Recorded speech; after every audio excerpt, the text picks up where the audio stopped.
Transport et ingénierie, quelles opportunités pour les jeunes? On en parle au cœur du salon de cette fête des métiers de l'alternance organisée par le MEDEF Île-de-France avec deux invités qui m'ont rejoint sur ce plateau. Ouria Habchi, vous représentez Transilien SNCF Voyageurs, vous êtes responsable attractivité, métier, conduite. Tout à fait. Merci d'être avec nous.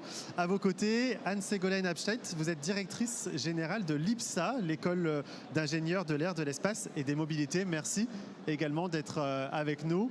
Merci de me recevoir. Ne vous envolez pas, hein, restez avec nous parce que j'ai besoin de vous un petit quart d'heure encore. Et après, vous pourrez vous envoler. Je le disais, on va parler transport ensemble. Et la première question que j'ai envie de vous poser, c'est on parle souvent de métiers qui recrutent dans les transports. Aujourd'hui, quels sont les besoins les plus urgents? Ouria? Alors, bonjour à toutes. Si je devais commencer, les métiers vraiment très très importants pour nous, c'est les métiers de la maintenance ferroviaire. D'abord parce que pour tout mode de transport, il faut un véhicule. Nous, c'est les trains. Ma collègue, c'est les avions. Mais les trains, c'est des engins. C'est comme la voiture de monsieur, madame. Il faut l'entretenir, il faut la réparer, il faut la créer d'ailleurs. Et donc, pour ce faire, on a besoin de personnes pour réparer. On a besoin de gens pour imaginer des trains et des gens pour les faire rouler. Donc, c'est les métiers dont on a besoin. C'est la conception du matériel roulant, le maintien du matériel roulant et de l'infrastructure d'ailleurs. Et puis après, des conducteurs et des conductrices de train. Voilà pour nous. C'est vrai que quand on pense SNCF, on pense conducteur de train. C'est presque un rêve d'enfant d'être conducteur de train ou pilote d'avion d'ailleurs. Quels autres métiers restent méconnus du grand public? Vous le disiez, il y a plein de métiers dans votre filière. C'est assez amusant parce que le conducteur attire les hommes et les femmes. Donc c'est un métier qui, pour le coup, n'est pas genré et qui attire autant les jeunes femmes et les jeunes hommes, et moins jeunes évidemment. Mais pour faire circuler un train, on a besoin de techniciens de maintenance, d'ingénieurs, ça se voit pas, hein, de gens qui conçoivent et de gens qui exploitent. Donc c'est vraiment toute une palette de métiers. Et ce sont les métiers de l'ombre un peu, mais en tout cas, on ne peut pas imaginer qu'un train circule sans qu'il y ait des gens qui l'aient pensé, des gens qui entretiennent les voies. Et sur tous ces métiers-là, on a de réels besoins aujourd'hui, demain et après-demain. Anne-Ségolène, les mobilités changent très vite, hein, on le voit au quotidien. Comment vous faites pour adapter justement les formations sans cesse à ces changements? Alors c'est une vraie question parce que former un ingénieur, ça prend 5 ans, c'est un temps long. Et donc, la maquette pédagogique, on ne peut pas la changer comme ça. Alors, bien entendu, il y a des bases, parce qu'un ingénieur, ça reste quelqu'un qui maîtrise les sciences fondamentales, les sciences de l'ingénieur, l'aéronautique. Il y a des concepts quand même qui sont la base depuis 136 ans, donc en fait, voilà qu'on va enseigner. Mais il y a tout le reste, l'impact de l'IA, l'impact de la cyber sur les systèmes, les nouveaux matériaux. Aujourd'hui, on parle d'ailes souples. C'est des choses qui étaient inconcevables il y a quelques années. La propulsion, tout ça, ça change très vite. Et donc, tous les ans, on refait l'ensemble de nos programmes. Là, justement, cet après-midi, avec l'équipe pédagogique et des extérieurs des entreprises, on va refaire le focus sur les majeurs pour les bouleverser, parce que les compétences changent tout le temps. Et pourquoi c'est important? Parce que l'aéronautique et le spatial, hein, c'est une filière stratégique pour la France. C'est la seule filière qui soit en excédent commercial, qui a autant de recrutements, entre 25 et 30 000 recrutements par an, des ingénieurs, des techniciens, des opérateurs. Voilà, c'est comme la SNCF, tous les profils sont attendus. C'est en même temps un secteur qui demande des compétences extrêmement pointues. Donc en fait, on ne peut pas décevoir notre filière, on doit toujours être sur la brèche. Voilà. Je le disais tout à l'heure en plaisantant un petit peu, être pilote d'avion, c'est un peu un rêve d'enfant oui. Parfois. Et évidemment, ce n'est pas qu'être pilote d'avion, les métiers dans ces filières. Est-ce que aujourd'hui, l'ingénierie aéronautique fait encore rêver autant qu'avant? Alors toujours, hein, elle fait rêver, mais depuis la nuit des temps, elle fait rêver l'homme avec un grand H, l'homme et la femme. Et Icare, oui, voilà, on en parlera après justement de la place de la femme. Voilà, voler, c'est extraordinaire. Je plains les gens qui sont blasés et qui ne se rendent pas compte au moment d'un décollage de la puissance qu'il faut pour s'arracher à la gravité. C'est extraordinaire. Et donc, forcément que ça fait rêver. Le spatial, en ce moment, est en train de se révolutionner. Il y a 30 ans, c'était ultra fermé. Il y avait 3-4 places tous les ans pour aller à l'ESA, au CNES. On venait de fermer le programme spatial de navette européenne Hermès. Il y avait entre guillemets plus d'espoir. Aujourd'hui, on parle de cloud spatial. Google va installer son cloud dans l'espace. Voilà, la stratégie et la défense, la souveraineté des pays, des États passe par le spatial. Donc il y a un champ pour le New Space, mais aussi pour le spatial souverain qu'il n'y a jamais eu auparavant. Il y a des opportunités incroyables. Ouria, vous qui recrutez beaucoup, aujourd'hui, quelles compétences on attend d'un candidat quand on est recruteur, au-delà d'avoir les étoiles dans les yeux? Ça ne suffit pas. Quelles compétences on attend? Alors, on va revenir sur Terre.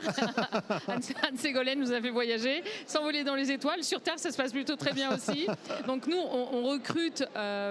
alors déjà pour l'Île-de-France, cette année, on est sur un volant de 600 recrutements, dont les 2 tiers sur la conduite. Donc clairement, nous, on a besoin de conducteurs et conductrices. Les compétences, en fait, ça se partage entre compétences techniques et aptitudes, ce que nous, on appellerait dans le jargon RH des soft skills. Les compétences, alors sur les métiers de la conduite, bizarrement, il n'y a pas de diplôme préalable. Donc on recrute des conducteurs et des conductrices sans forcément bagage antérieur, de l'infrabac, donc bac -3. Pour autant, enfin, il faut détenir un diplôme malgré tout, et jusqu'à bac +2 environ. On recrute des ingénieurs à des niveaux beaucoup plus élevés. On a même des doctorants sur vraiment des sujets de pointe, des niches. Sur le digital, bien entendu, nous aussi, on est clairement impacté par l'arrivée de l'IA et toute la révolution technologique, mais aussi la transition écologique. C'est un petit peu notre différence sur ce point-là. Et nous, on revendique énormément la nécessité de s'engager sur des compétences fines en, comment dire, impact écologique, énergétique. Donc ces métiers de l'énergie et de l'écologie sont importants. Pour un conducteur, je vais revenir, après on verra sur les ingénieurs, on a besoin que les gens aient des aptitudes à la rigueur, à la capacité à travailler dans le collectif, parce que le technique compte, mais aussi la capacité à travailler avec les autres. Donc aptitude technique, relationnelle, rigueur, ponctualité, c'est important pour les avions comme pour les trains. Dans les transports, c'est important. Exactement. Et aussi, on ne le dit pas suffisamment, le relationnel, enfin le sens de la relation client. Nous, on fait voyager, comme d'ailleurs dans l'aérien, on fait voyager des gens et pour lesquels on souhaite que l'expérience soit optimale, dans le plus grand cadre de sécurité possible. C'est important ce que vous dites. Anne Ségolène, est-ce que pour travailler dans l'aéronautique, est-ce qu'une des compétences, c'est d'être excellent en maths? Est-ce que si je ne suis pas très bon en maths, je peux quand même travailler dans l'aéronautique? Alors, il n'y a pas de magie. Il faut quand même être bon en sciences. Mais une chose qui est certaine, c'est que la bosse des maths n'existe pas. C'est une vue de l'esprit, ça n'existe pas. D'accord. C'est vrai qu'il y a des gens qui ont des facilités, mais comme il y a des gens qui ont des facilités pour l'anglais, les langues, je sais pas, autre chose. Il y a des gens qui ont beaucoup de facilités, mais être ingénieur, et qui plus est être ingénieur en aéronautique et spatiale, ça nécessite pas d'être vraiment dans cet infini. Vous pouvez y arriver.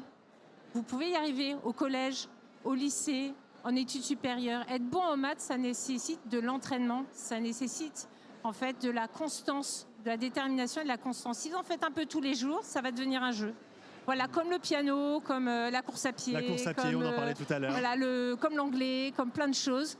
Il faut accepter de faire un effort pour passer la difficulté et à ce moment-là, se rendre compte aussi à quoi ça sert. Parce que les maths, c'est pas un outil conceptuel. C'est un outil qui va vous permettre d'innover, de créer et de mettre en sécurité aussi. Parce qu'effectivement, dans les transports, la sécurité passe avant tout. C'est ce qui passe avant tout. Qu'est-ce que vous attendez, vous, des étudiants, justement, qui se présentent à vous? Alors, on n'attend pas qu'ils soient passionnés par l'aéronautique et du spatial parce que c'est pas possible à 17 ans. La passion, c'est quand vous connaissez tous les numéros de moteur des boosters. Oui. On a ça aussi, on a ça. Voilà, non, mais il y en a des passionnés. Hein. Et donc, je dis toujours, en journée porte ouverte, je dis, n'utilisez pas trop le mot passion, parce qu'en face, vous ne savez pas quel niveau de connaissance a votre interlocuteur sur le domaine. Mais en tout cas, il faut qu'il soit évidemment intéressé. Et nous, grâce, en fait, c'est ça qui est extraordinaire avec l'aéronautique et spatiale, mais comme tous les transports, c'est extrêmement concret, et donc on va les amener à se dépasser parce que justement par cet intérêt, cet intérêt pour une filière d'exception. Et ce qu'on va bâtir pour eux en 5 ans, c'est cette culture générale qui est très importante dans le secteur d'activité. Donc, ce qu'on attend avant tout d'eux, c'est de la curiosité. Et est-ce que l'alternance, puisque là on est au cœur de la fête des métiers et de l'alternance, est-ce que l'alternance est devenue aujourd'hui incontournable dans vos secteurs? Oui. Oui, pour nous, c'est une voie d'excellence en fait. On recrute des centaines d'alternants donc pendant la période d'alternance. Et pour les métiers techniques, particularité, c'est un levier pour nous de pré-recrutement. C'est-à-dire qu'on les recrute en alternance, ils apprennent des métiers à tous les niveaux, jusque post-bac, infra-bac et post-bac. Et par cette expérience concrète sur le terrain, ils vont apprendre particulièrement un métier, mais aussi travailler en entreprise. Ça, c'est le bénéfice de l'alternance et qui ne se dément pas. Moi, j'ai eu des alternants et je suis ravie d'avoir eu des alternants. Ils m'ont appris aussi. Donc, c'est au bénéfice du jeune, mais aussi au bénéfice du tuteur ou de la tutrice. Donc, qu'est-ce que ça change pour nous? C'est une immersion concrète dans le métier, c'est l'acquisition de compétences sur le terrain et c'est aussi une facilité d'accès à l'emploi, comme je le disais, sur certains de nos métiers. Et pour nous, c'est un véritable tremplin pour accéder à nos métiers. Et en plus, ça nous rend service parce qu'on recrute des gens en qui on a confiance. Et dans les transports, parce qu'on parle de métiers, quels sont les métiers qui vont le plus évoluer dans les 5 prochaines années? Vous allez me répondre, il faudrait une boule de cristal, parce que c'est ce que vous m'avez dit tout à l'heure. Mais est-ce qu'on sait dire aujourd'hui quels sont les métiers qui vont évoluer, autant dans l'aéronautique que dans le ferroviaire? Mais tous. Ouais. Tous, quel que soit le secteur, de toute façon, quel que soit le métier, tout va évoluer. Donc, il va falloir très vite. Donc, en fait, alors dans une école, la priorité, c'est d'armer les étudiants pour qu'ils fassent face et puissent faire face à cette révolution qu'ils vont conduire aussi. Et comment il faut qu'ils aient les bons outils pour surfer la vague de cette révolution industrielle qui est sans précédent. Et puis nous, faut pas nous oublier, nous on n'est pas encore sur le carreau. Non. Voilà. Et nous, nos métiers ont déjà évolué en 3 ans de façon inconsidérable. Inédite. Inédit. Ouais. Et on se dit, voilà, à 5 ans, se dire comment mon métier sera, c'est presque de la science-fiction. Ouais. C'est impossible. Donc plus que jamais, sans vouloir plagier un homme politique, le changement, en fait, c'est permanent. C'est pas maintenant, c'est permanent. C'est pas que maintenant, c'est tout le temps. Et l'acceptation du changement est clé. Et en fait, je dis ça parce que quand on est dans un monde qui est aussi instable, au niveau national, au niveau géopolitique, où tous les jours, il y a quelque chose de nouveau, forcément, c'est normal, c'est humain. On a envie justement de stabilité, on a envie d'être rassuré. Et donc, on n'a pas envie de changement. Mais en fait, c'est toute la difficulté, c'est d'accepter le changement. Alors, tout change en même temps. Voilà. Ouria, sur cette question. Oui, mais c'est ce que je disais tout à l'heure. En dehors du bagage évidemment intellectuel et technique que nos salariés et vos élèves ont, il y a cette aptitude qui est humaine à accepter le changement, donc être patron en résistance finalement, et en même temps essayer de l'anticiper quand on est en exercice. Nous, typiquement, on a par exemple la maintenance prédictive, qui est donc la maintenance du matériel par anticipation. On veille à ce que les matériels ne tombent pas en panne, donc il faut anticiper ces changements-là et s'organiser pour pouvoir les anticiper. C'est l'exploitation. Vous avez peut-être déjà pris le train, vous vous rendez compte qu'aujourd'hui vous êtes sur des tableaux d'affichage sur toutes nos lignes en réalité. On peut vous dire où est le train, quand est-ce qu'il arrive, c'est vrai pour les avions également. Donc l'information passe par une évolution technologique majeure, mais il faut aussi des compétences pour le faire vivre et pour l'implémenter. Et puis l'ingénierie qui est vraiment le beau métier. J'allais dire c'est un domaine qui donne sur des métiers. Pour nous, l'intégration du numérique dans une filière qui était finalement industrielle et assez mécanique, c'est aussi en soi une révolution. Donc, accompagner les évolutions, mais aussi être capable intellectuellement, vraiment c'est chacun, à se dire aujourd'hui je fais ça, mais peut-être que dans 2 ans je ferai autre chose. Ouais. Alors que peut-être dans un passé pas si vieux, on pouvait se dire bon bah pendant 5 ans je vais faire ce métier, puis dans 3 ans après, etc. Donc le développement et la GPE, ce que nous on appelle la gestion prévisionnelle des emplois, elle subit aussi l'évolution technologique et l'évolution majeure. Une étude récente indique que 40% des jeunes de la Gen Z préfèrent ne pas travailler plutôt que d'être malheureux au travail. Il y a donc maintenant une question de quête de sens dans le travail. Est-ce que c'est un argument fort, ça, dans vos filières, cette quête de sens ? Alors, Déjà, il faut prendre conscience d'une chose, c'est qu'il y a 30 ans, on avait déjà... En fait, ma génération avait déjà en quête de sens. D'accord ? C'est pas un truc, on a l'impression que c'est nouveau. On était déjà pénible avec ça, on voulait savoir pourquoi on travaillait. Alors c'est sûr, dans certains secteurs, c'est beaucoup plus simple. Quand on travaille à SNCF, on sait que son travail, ça contribue à faire avancer les trains. Quand on travaille dans l'aéronautique spatiale, c'est très facile de mettre du sens dans son métier au quotidien. Mais néanmoins, je trouve que ces chiffres-là, ils sont déjà passés. Parce que c'était vrai il y a 3 ans, effectivement, c'était le plein emploi. Les étudiants avaient le choix, même dans leur apprentissage, ils avaient le choix. Voilà, ils pouvaient picorer, ils pouvaient zapper. C'est un changement de paradigme total. Les étudiants aujourd'hui, alors même si on est dans un secteur qui recrute beaucoup, comme dans les secteurs des transports en ce moment, voilà, et notamment dans la filière aéronautique et spatiale, même là. En fait, un étudiant, ça va être beaucoup plus compliqué. Voilà, les RH aussi ont pris conscience qu'il faut bien les onboarder, mais il faut prendre les bons profils aussi. Et aujourd'hui, les jeunes ont conscience que c'est moins facile. Il y a un vrai changement de paradigme. Donc, il y a plus les attentes, en fait, se sont un peu équilibrées. Ouais. Quelle est la place de la femme dans vos filières ? Alors, je suis accompagné de 2 femmes pour en parler, donc c'est génial. Et quelle est la place de la femme dans l'aéronautique, dans le ferroviaire ?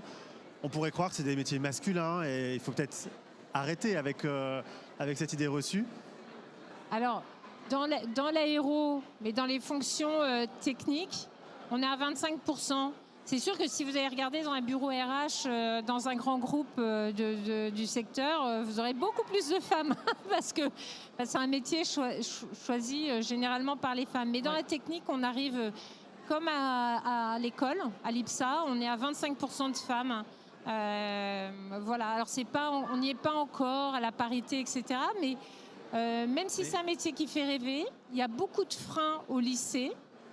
La réforme du bac, on ne va pas détailler, mais la réforme du bac a été absolument catastrophique pour l'attractivité des filières scientifiques pour les jeunes femmes, qui se sont en fait censurées dès la seconde et ont abandonné trop vite les maths et la physique. Donc se sont fermées des portes en fait sur ces métiers d'ingénierie. Voilà, il va falloir qu'on continue à travailler parce que mais le travail est engagé, c'est ça qui est important. Pour montrer qu'en fait il y a des en fait, plus que jamais, on a besoin des femmes. Je ne sais pas parce que je suis une femme pour le dire, mais on a besoin dans des secteurs où l'IA impacte autant. Il faut qu'on ait des femmes quand même qui soient aux manœuvres et des hommes aussi. D'accord, et toutes sortes de diversité d'ailleurs. Oui, tout à fait. Pour que c'est pas que hommes-femmes, c'est toutes les diversités, bien sûr. Pour que quand on programme l'IA au service d'un transport ou d'autres choses, on ne le fasse pas que pour une catégorie de personnes sur Terre. Voilà. Alors, non, mais ce message est hyper important. Ouria, j'ai une dernière question pour vous. J'avais beaucoup à dire sur la place des femmes dans nos métiers, mais allez-y, pardon. Non, c'est pas grave. Si, allez-y. Alors, je vais déjà faire juste, pas amende honorable, mais je dirais simplement que, comme la plupart des secteurs, et particulièrement les secteurs techniques, évidemment, on cherche à ce qu'on ait le plus possible de diversité et de mixité. J'aime beaucoup parler de mixité parce que mixité, c'est un équilibre entre la part des hommes, la part des femmes et la part de tout, finalement, de toutes les différences qui peuvent exister dans une société, qu'elles soient sociologiques, ethniques et autres. Donc ça, pour nous, c'est déjà une politique très forte dans le groupe SNCF qu'on déploie dans toutes les activités. Chez nous, en particulier, pour vous donner un ordre d'idée, chez les conductrices, et alors là, pour le coup, on a autant de candidatures masculines que féminines. Donc c'est un métier qui n'est pas genré, qui plaît aux garçons comme aux filles. Et pour avoir fait beaucoup de salons de ce type-là, quand on a interpellé les jeunes filles qui passaient, ils nous disaient bien sûr que c'est fait pour les femmes aussi. Donc déjà, on a gagné ça. Mais ça ne se transforme pas par des candidatures, finalement par des conductrices. Vous en voyez assez peu. Et même si la première femme conductrice de TGV, ça date des années 70, donc c'est déjà pas récent. Aujourd'hui, on recrute chez les conductrices en Ile-de-France, on a 6% de femmes, ce qui n'est pas énorme. Et on est passé en très peu de temps de presque 2% à 6%, ce qui est gigantesque. Et dans les recrutements, on a une bienveillance particulière pour les candidatures féminines, même s'il n'y a pas de discrimination, c'est un métier qui est très normé et réglementé. On agit pour la féminisation de nos métiers, pour la mixité dans nos équipes. C'était important à souligner. Et donc une dernière question pour vous. Aujourd'hui, si je commence en tant qu'alternant à la SNCF, est-ce que je peux évoluer? Est-ce que je peux aller très loin? Est-ce que je peux devenir cadre? Est-ce qu'on peut faire toute sa carrière encore à la SNCF aujourd'hui? Tout à fait, on en a plein. Moi, j'en ai recruté. J'ai eu des alternants et pourtant dans les fonctions transverses. Comme c'est une formation d'excellence, et on a des partenariats avec des établissements scolaires pour ça, notamment avec la Chambre de commerce et d'industrie d'Île-de-France. Moi, j'ai un exemple de directeur d'établissement qui était alternant il y a 10 ans. Et directeur d'établissement, c'est être le chef, le patron d'une structure qui entretient du matériel qui circule en Île-de-France. C'est énormément de responsabilités et c'est un parcours magnifique et c'est possible. Donc on a de nombreux alternants, on a un dispositif qui s'appelle l'alternance pilotée, où on pré-recrute, on les fait monter en compétences. À la fin de leur alternance et la réussite à l'école, et donc le diplôme en poche, on les recrute et ensuite ils ont un parcours qui peut les amener à devenir dirigeants, managers et autres, ingénieurs par exemple aussi. Bon, un grand merci à toutes les deux d'être venues sur notre plateau. Et merci. Puis merci à vous également. Vous pouvez retrouver cette interview et toutes les autres sur notre site internet 20minutes.fr et on se retrouve dans quelques instants. À tout de suite.